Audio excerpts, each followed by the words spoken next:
पद्मेश 24/7 के माध्यम से हम जिले भर की पल पल की ताज़ा तरीन खबरों का प्रसारण करते हैं और दूसरे दिन यूट्यूब के माध्यम से भी आपको खबरें दिखाई जाती है। लेकिन यूट्यूब में प्रतिदिन की पूरी खबरें नहीं होती बल्कि चुनिंदा खबरें ही दिखाई जाती है। अगर आप जिले भर की संपूर्ण ताज़ा तरीन खबरें देखना चाहते हैं तो जल्द ही अपना पद्मेश डिजिटल सेटअप बॉक्स लगवाएं। सेटअप बॉक्स लगवाने के लिए संपर्क करें 07632240222 या फिर 8319969927।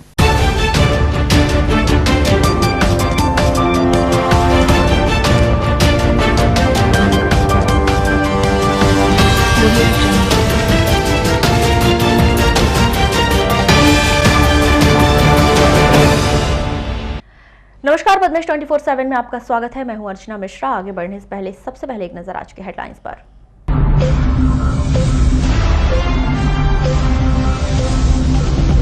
लापता बालक का 3 दिन बाद मिला शव। लांजी पुलिस ने कमरे से बरामद की लाश। आरोपी गिरफ्तार। जमीनी विवाद को लेकर पंचायत सचिव की हत्या। अलग अलग सड़क हादसे में 2 व्यक्ति की गई जान। ऑटो पलटने से आधा दर्जन ग्रामीण हुए घायल। मलाजखंड अंतर्गत ग्राम पलहरा की घटना। 12 दिन से लापता व्यक्ति की मिली लाश। पुलिस ने शव का उत्खनन कर कराया पोस्टमार्टम। और पद्मेश न्यूज 24/7 की खबर का असर, अब एमपी ऑनलाइन के माध्यम से भी छात्र जमा कर सकेंगे फीस। और अब खबरें विस्तार से। एनसीसी कैडेट्स के द्वारा आज नशा मुक्ति अभियान के तहत लोगों को जागरूक करने के मकसद से जागरूकता रैली का आयोजन किया गया, जिसमें एनसीसी कैडेट्स और छात्र छात्राओं ने हिस्सा लिया है। यह रैली एनसीसी कार्यालय से निकलकर नगर के विभिन्न चौक चौराहों में जागरूकता का संदेश देते हुए कार्यालय में संपन्न हुई। इस संदर्भ में चर्चा के दौरान कैप्टन आर्यन झारिया ने बताया कि नशा मुक्ति अभियान को लेकर यह रैली निकाली गई थी और लोगों को जागरूक करने का प्रयास किया गया। आज यह जो रैली का आयोजन किया गया, यह रैली नशा मुक्ति अभियान को लेकर की गई थी। इसमें government PG college Balaghat, MLB school Balaghat, excellence school Balaghat, BRD school Balaghat, ये चारों स्कूल कॉलेज के छात्र छात्राएं सम्मिलित हुए। इसमें लगभग 280 एनसीसी कैडेट सम्मिलित हुए थे। इसमें ये कैडेटों ने पूरे बालाघाट शहर को ये संदेश दिया कि हमें नशा नहीं करना चाहिए, कोई प्रकार का नशा हो, बीड़ी, सिगरेट, तंबाकू, गुटखा, शराब आदि का। यह हम समय समय पर ये लोगों को ये जगाते रहते हैं रैली के माध्यम से। देखो, शासन के निर्देशन में हमारे मोदी जी समय समय में ये टीवी चैनल के माध्यम से, पेपर के माध्यम से ये जनता को सूचित करते हैं कि हमें नशा नहीं करना चाहिए, शराब नहीं पीना चाहिए, गुटखा नहीं खाना चाहिए। अब इसके बाद भी कहीं यदि नशा का आलम देखा जाता है तो ये कहीं ना कहीं शिक्षा का अभाव के कारण होता है, और जो पढ़े लिखे लोग हैं वो अब नशे से दूर होते हैं। ग्राम बगदरा में जमीनी विवाद के चलते एक ही परिवार के आधा दर्जन लोगों ने अपने खेत पड़ोसी को कुल्हाड़ी, उभारी, लाठी से मारकर गंभीर रूप से घायल कर दिया। घायल व्यक्ति की जिला अस्पताल में उपचार के दौरान मौत हो गई। मृतक बसंत लिल्लारे ग्राम बगदरा निवासी लालवरा क्षेत्र में आने वाली ग्राम पंचायत खमरिया में सचिव के पद पर पदस्थ थे। आज यह वारदात उस समय हुई जब बसंत लिल्लारे ट्रैक्टर को लेकर अपने खेत रबी की फसल लगाने जुताई करने के लिए गए थे। जिला अस्पताल पुलिस ने मृतक बसंत लिल्लारे की लाश पोस्टमार्टम करवाकर उनके परिजनों को सौंप दी। वहीं ग्रामीण पुलिस ने इस मामले में गणेश नगपुरे, उसके बेटे पिंडारी नगपुरे, ओम प्रकाश नगपुरे और भाई रमेश नगपुरे सहित अन्य लोगों के विरुद्ध प्रकरण पंजीबद्ध कर जांच पड़ताल शुरू कर ली। इस वारदात के पीछे जमीनी विवाद को बताया गया है। मृतक बसंत लिल्लारे के बेटे रामगोपाल लिल्लारे ने बताया कि वह अपने पिता के साथ खेत में जुताई करने के लिए गए थे। तभी वहां गणेश नगपुरे के साथ विवाद हो गया और उसके पिता पर गणेश नगपुरे और उसके भाइयों ने और अन्य सदस्यों के द्वारा कुल्हाड़ी, लाठी और उभारी से हमला कर दिया गया, जिसके कारण उसके पिता घायल हो गए थे। सर खेत में जुताई करवाने गए थे। हाँ, तो वहीं पे सर विवाद हो गया। सर खेत की जमीन हमारी है। अच्छा, किस बात को लेकर विवाद हुआ? सर वो जो है बोले हमारी है, हमने कहा सर नहीं, हमारी जमीन हमने खरीदे हैं उनके भाई से। हाँ, गणेश ने ये से गिरानी लिल्लारे से। अच्छा, नगपुरे से। अच्छा सर, गणेश, रमेश और उनके दोनों लड़के थे सर। कैसे मारे? और सर गणेश ने तंगे से मारे सर, कुल्हाड़ी से। और बाकी सर लट से मारे सर, उभारी से। सर मैं वहीं पे था सर, बीच बचाव किया सर। उसके बाद में सर वो मैं वहीं से आ गया सर। इधर बताने बहुत जी को मार रहे गए कि सर सब। जनप्रतिनिधि चंद्रशेखर नकपुरे ने बताया कि बसंत लिलारे और गणेश नकपुरे के बीच जमीन को लेकर 10 वर्षों से विवाद चल रहा है और यह मामला न्यायालय में भी चल रहा है। यह जमीन बसंत लिलारे के पक्ष में है। जमीन की रजिस्ट्री पावती पट्टी बसंत की पत्नी धनवंती के नाम से है। आज इसी जमीन को लेकर खेत में मारपीट की गई। इनका खेती बाड़ी का मामला एक लगभग 10 साल से चल रहा है। इनका सचिव बसंत लिलारे और गणेश और रमेश के साथ में इनका न्यायालय में मतलब मामला चल रहा है और इनका न्यायालय में चलते हुए आज इनकी खेत में जो मारपीट हुई है और ज़मीन बसंत लिलारे के पक्ष में है। रजिस्ट्री इनके नाम से पट्टी पावती सब सचिव बसंत लिलारे की पत्नी के नाम से धनवंती की बाई के नाम से है। और आज इनका सुबह 8 साढ़े 8 बजे का विवाद हुआ है। मैं अपने गांव में अपने किसी घर में बैठा था, वहाँ मुझे फ़ोन आया कि ऐसा यहाँ झगड़ा हो गया करके। तो तत्काल मैं पहुँचा तो बसंत लिलारे जी को काफ़ी मारपीट और इनका हाथ टूट गया था कि हम लोग 8-10 लोग ने उसको उठाकर खेत से रोड पे लाया और 100 नंबर से उसके यहाँ हॉस्पिटल लाया गया और काफ़ी मतलब उनको बहुत मारे उन लोगों ने, बहुत काफ़ी चोट है। नगर के बूढ़ी स्थित शासकीय आईटीआई में जहां एक और छात्र छात्राओं की संख्या में इजाफा हो रहा है, तो वहीं आईटीआई के विभिन्न ट्रेडों में पुरानी मशीनों की संख्या भी बढ़ती जा रही है। टर्नर ट्रेड में करीब आधा दर्जन से अधिक मशीन काफी पुरानी होने के कारण अब किसी काम की नहीं रह गई, जिसके कारण छात्रों को प्रैक्टिकल करने में काफी असुविधा हो रही। वहीं आईटीआई प्रबंधन की माने तो पुरानी मशीनों को लेकर डायरेक्टर स्तर पर की कार्रवाई होती है और स्थानीय तौर पर इस समस्या का किसी तरह से समाधान नहीं किया जा सकता। वहीं छात्रों की माने तो मशीनें पुरानी होने की वजह से उन्हें प्रैक्टिकल करने में काफ़ी समस्याओं का सामना करना पड़ता है। इस संदर्भ में आईटीआई के प्राचार्य मोहसिन हबीब खान का क्या कहना है, आइए जानते हैं। ये जो उपकरण की बात करें, ये सब आईटीआई के हाथ में नहीं रहता, ये डायरेक्टर लेवल से होता है। वहाँ से समय समय पे आदेश आते हैं और वहीं से डायरेक्टरेट से परचेजिंग होती है। वो लोग परचेज करके हमको भेजते हैं नए उपकरण। तो सर ऐसी कोई डिमांड अपन ने भेजी है जिस प्रकार? हमेशा भेजते हैं, हर साल भेजते हैं, साल में कभी कभी 2-2 बार भेजते हैं। तो अभी क्या स्थिति है सर अपने पास मशीनरी की? कुछ मशीनरी बहुत पुरानी हो गई है, कुछ नई भी आई हैं, अच्छी भी आई हैं, तो उसको रिप्लेस करते रहते हैं हम लोग। वो हमारे सिलेबस में चलता रहता है, ये सब धीरे धीरे होता रहता है। तो अभी आवश्यकता अपने को है किसी मशीनरी से? हाँ, हमेशा रहती है, नई टेक्नोलॉजी आती जाती है। अच्छा। तो नई चीज़ों की आवश्यकता होती है, वो हम गवर्नमेंट को लिखते हैं। गवर्नमेंट फिर अपने हिसाब से जैसा भी हो पूरे मध्य प्रदेश में फिर वो। रूपझर क्षेत्र के ग्राम बापूटोला समीप नाला किनारे दफन की गई 12 दिन से लापता व्यक्ति की लाश उत्खनन करवाकर बाहर निकाली गई।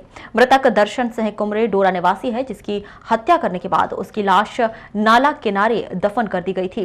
रूपझर पुलिस ने इस मामले में इस व्यक्ति की हत्या और हत्या के साक्ष्य छुपाने के आरोप में अज्ञात आरोपी के खिलाफ अपराध दर्ज कर विवेचना शुरू की है। दर्शन सिंह की हत्या उसी के परिजनों द्वारा किए जाने की संभावना व्यक्त की जा रही है।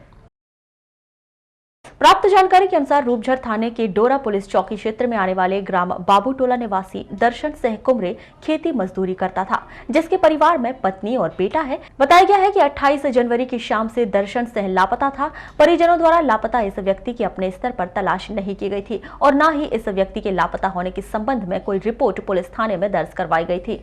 9 फरवरी को पुलिस को सूचना मिली कि ग्राम बाबूटोला समीप नाले में किसी व्यक्ति को दफन कर दिया गया है। संभवतः यह व्यक्ति दर्शन सिंह हो सकता है, जो 12 दिन से अपने घर से लापता है। इस सूचना पर बाबूटोला समीप नाला किनारे से लाश उत्खनन करवाई गई, जिसकी शिनाख्त 12 दिन से लापता दर्शन सिंह बाबूटोला निवासी के नाम से उसके परिजनों ने की है। रूपझर थाना प्रभारी श्री डहरिया ने दर्शन सिंह की लाश पोस्टमार्टम करवाकर उसके परिजनों को सौंप दी है। वहीं मर्ग जांच उपरांत दर्शन सिंह की हत्या और हत्या के साक्ष्य छुपाने के आरोप में अज्ञात आरोपी के खिलाफ मामला दर्ज किया गया। मलाजखंड अंतर्गत मंडई रोड ग्राम पलेरा के पास ऑटो पलटने से आधा दर्जन लोग घायल हो गए, जिसमें अत्यधिक चोट लगने से घायल एक महिला सहित 3 लोगों को जिला अस्पताल में भर्ती किया गया है। जानकारी के मुताबिक 9 फरवरी की रात्रि ग्राम जरासी बिरसा के 10 लोग ऑटो में बैठकर ग्राम जरासी से ग्राम नेवर गांव बारसा के कार्यक्रम में शामिल होने जा रहे थे। तभी मलाजखंड से मंडई रोड ग्राम पलेरा के पास ऑटो पलटने से आधा दर्जन से ज्यादा लोग घायल हो गए। सभी घायलों को बिरसा के अस्पताल में भर्ती किया गया, जहां से अधिक चोट लगने से 3 घायल रामवती कुसरे, इतवारी सयाम और संजय परते को बिरसा के अस्पताल से जिला अस्पताल बालाघाट रेफर किया गया है। तीनों की हालत खतरे से बाहर बताई गई है। भरवेली रोड आंवलाझरी के पास एक युवक की सड़क दुर्घटना में मौत हो गई। मृतक विनोद सयाम ग्राम कुलपा रूपझर निवासी है। प्राप्त जानकारी के अनुसार 9 फरवरी की रात के 8:30 बजे करीब विनोद सयाम भरवेली रोड आंवलाझरी के पास घायल हालत में रोड किनारे पड़ा हुआ था। वहीं एक मोटरसाइकिल रोड किनारे पड़ी हुई थी। सूचना मिलते ही मौके पर डायल 100 से विनोद सयाम को जिला अस्पताल बालाघाट लाया गया, जिसकी मौत हो चुकी थी। 10 फरवरी को जिला अस्पताल पुलिस ने मृतक विनोद सयाम की लाश पोस्टमार्टम करवाकर उसके परिजनों को सौंप दी है। नगर से सटे ग्राम सरेखा स्थित एक मकान की अलमारी में रखे 5 लाख रुपए चोरी हो गए, जिसकी शिकायत अनिल गुरनानी सरेखा निवासी द्वारा कोतवाली में की गई। जानकारी के मुताबिक अनिल गुरनानी ठेकेदारी करते हैं। इसके अलावा श्री गुरनानी का अन्य व्यवसाय भी है। 6 फरवरी को अनिल गुरनानी ने अपने व्यवसाय के 5 लाख रुपए अपने घर की अलमारी में रख दिए थे। 8 फरवरी को श्री गुरनानी ने अलमारी में देखा जिसमें रुपए नहीं थे, जिन्होंने अपने परिजनों से पूछताछ की, लेकिन जानकारी नहीं मिल पाई। अनिल गुरनानी ने 5 लाख रुपए चोरी होने की शिकायत कोतवाली में की है। इस मामले की जांच पुलिस के द्वारा की जा रही है। नेहरू युवा केंद्र में राष्ट्रीय युवा स्वयंसेवक के तौर पर अपनी सेवाएं देने वाले कर्मचारियों ने आज कलेक्टर कार्यालय पहुंचकर जिला प्रशासन को ज्ञापन सौंपा। पद्मेश न्यूज और बालाघाट एक्सप्रेस की खबर का असर एक बार फिर देखने को मिला है।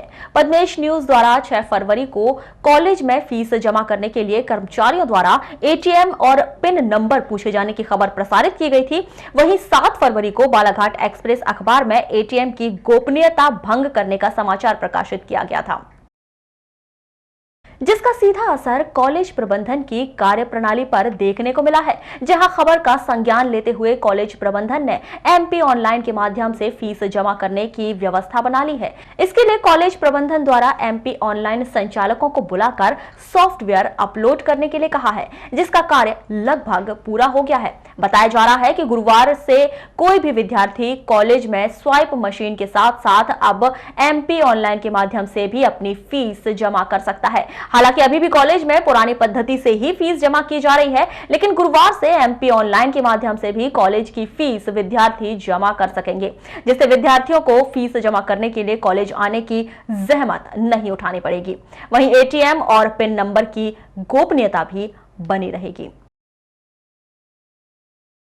एक प्रयास हम लोगों ने किया है कि एमपी ऑनलाइन के जरिए कॉलेज की एडमिशन शुल्क भी जमा हो, और मुझे पूरा विश्वास है कि आज से ही एमपी ऑनलाइन के ज़रिए भी बच्चे शुल्क जमा कर सकेंगे। उसमें सबसे बड़ा फ़ायदा ये होगा कि स्टूडेंट जहाँ पर भी है, वो ज़िले में कहीं पर भी है या मध्य प्रदेश में कहीं पर भी है, तो वो एमपी ऑनलाइन के ज़रिए जब फीस जमा कर देंगे तो उसकी सारी इन्फॉर्मेशन कॉलेज में भी पहुँच जाएगी। तो ये एक बहुत बड़ी सुविधा स्टूडेंट्स के लिए भी और कॉलेज के लिए भी होगी। तो थोड़ा सा मान के चला जाए कि शायद आज का दिन ही हमारे लिए परेशानी भरा है, कल से सारी चीज़ें अपने आप चैनलाइज हो जाएंगी। जनता की खून पसीने की कमाई टैक्स के रूप में वसूलकर नगरपालिका द्वारा नगर के काली पुतली और हनुमान चौक में जेब्रा क्रॉसिंग का निर्माण करवाया गया था। पिछले वर्ष लाखों रुपए खर्च कर बनाई गई यह जेब्रा क्रॉसिंग सड़क से नदारत नजर आ रही है, जिस पर नगरपालिका का कोई भी ध्यान नहीं है। जानकारी के मुताबिक नगरपालिका परिषद द्वारा एक प्रस्ताव पारित कर ट्रैफिक सिग्नल के साथ साथ काली पुतली चौक और हनुमान चौक में लाखों रुपए की लागत से ट्रैफिक सिग्नल और जेब्रा क्रॉसिंग का निर्माण करवाया गया था। नगर की यातायात व्यवस्था को सुचारू रखने और लोगों को यातायात नियमों का पालन करवाने के लिए खर्च किए गए लाखों रुपए का लाभ नगर वासियों को नहीं मिल पा रहा है। जहां नगर में ट्रैफिक सिग्नल तो नजर आ रहे हैं, लेकिन वे अक्सर बंद रहते हैं, तो वहीं सड़क में बनाई गई जेब्रा क्रॉसिंग भी मिट चुकी है। सवाल यह है कि जब लाखों रुपए खर्च कर कोई कार्य किया गया है तो उसका लाभ नगर वासियों को क्यों नहीं मिल रहा है। सवाल यह भी है कि क्या नगर पालिका द्वारा इन कार्यों में गुणवत्ता का ख्याल नहीं रखा गया था। और सबसे बड़ा सवाल तो यह है कि जब अपने ही कार्यों का मेंटेनेंस नगर पालिका नहीं कर पा रही है तो जनता के टैक्स की बर्बादी क्यों की जा रही है। यही सवाल नगर पालिका की कार्यप्रणाली पर प्रश्न चिन्ह लगाता है। जेब्रा क्रॉसिंग आपने मेरे संज्ञान में इस प्रकरण को लाया है। मैं इसको देखता हूँ। जेब्रा क्रॉसिंग के संबंध में जो आपने बताया है इसके बारे में फाइल निकलवा के संबंधित व्यक्ति को बुलाते हुए देखता हूँ। लांजी क्षेत्र के अंतर्गत ग्राम घोटी के 11 वर्षीय बालक का पुलिस ने शव बरामद किया है। जानकारी के मुताबिक बालक खिलेश उर्फ चीकू के हाथ, पैर व नाक मुंह में टेप बांधकर बेरहमी से हत्या कर शव को एक प्लास्टिक के ड्रम में डालकर कमरे में बंद कर बाहर से ताला लगाकर हत्यारा फरार हो गया था। पुलिस ने आरोपी को गिरफ्तार कर लिया है और प्रकरण की जांच की जा रही है। जानकारी के मुताबिक 7 फरवरी को खिलेश के गुम होने की सूचना उसके परिजनों के द्वारा लांजी थाने में दर्ज करवाई गई थी। इस सूचना के आधार पर पुलिस के द्वारा अज्ञात आरोपी के खिलाफ बहला फुसलाकर अपहरण कर ले जाने का मामला कायम कर तहकीकात की जा रही थी, लेकिन संदेह के आधार पर पुलिस ने इस पूरे मामले का खुलासा किया है।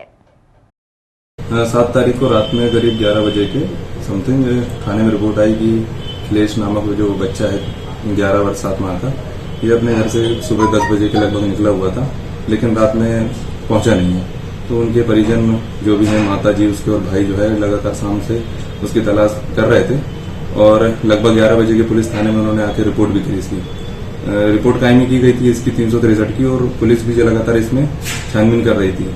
इसमें 2 संदिग्ध जो थे वो उनके नजरिए से हमने जो है इसमें जानकारी जुटाने का प्रयास किया। तो संदिग्ध की निशानदेही पे आज खरगाल मोहल्ले में एक किराए के कमरे में बच्चे का शव बरामद हुआ है। अभी इस संबंध में कुछ विशेष जानकारी प्राप्त नहीं हुई क्योंकि अभी तत्काल उनको संदिग्धों को अभिरक्षा में लेकर अभी पूछताछ भी नहीं की गई है। शव को पीएम के लिए भेजा गया, तो अभी पूरी जो हमारी विवेचना टीम जो है उसी में लगी हुई है। बुलेटिन के अंत में एक बार फिर नजर डालते हैं आज की हेडलाइंस पर।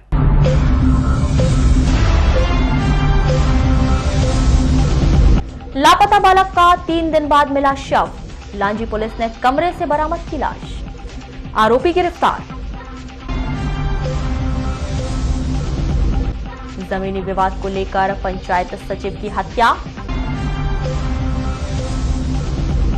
अलग अलग सड़क हादसे में 2 व्यक्ति की गई जान।